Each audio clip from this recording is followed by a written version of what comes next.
मराठा क्रांती मुक मोर्चाला साताऱ्यात प्रचंड प्रमाणात प्रतिसाद मिळाला। या मोर्चामध्ये खासदार उदयनराजे भोसले, जिल्ह्याचे पालकमंत्री विजय शिवतारेंसह माजी मुख्यमंत्री पृथ्वीराज चव्हाणही सामील झाले होते। सातारा जिल्हा परिषद मैदानातून मोर्चाला सुरुवात झाली।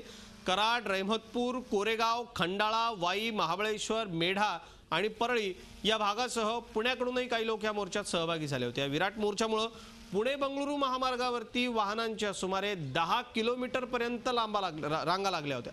मोर्चा करता येणारी वाहनं देखील या वाहतूक कोंडीत अडकली होती, त्यामुळे काही काळ वाहतुकीचा मोठा खोळंबा झाला होता। प्रचंड गर्दी सातारच्या मोर्चात दिसून आली। मला एवढं सांगायचं वाटतं की कोणी जातीच्या विरोधात कोणी हा मोर्चा नाही, तर फक्त प्रत्येकाला वाटतं की आपल्याला न्याय मिळाला पाहिजे। हा न्यायाच्या खातीर सगळे संपूर्ण लोक जमलेत। आणि काय बोलायचं, ते चिमुकली होती ती त्या मुली, त्या त्यांनी सगळंच त्या मनापासून बोलल्या। झी 24 तास रहा एक पाऊल पुढे।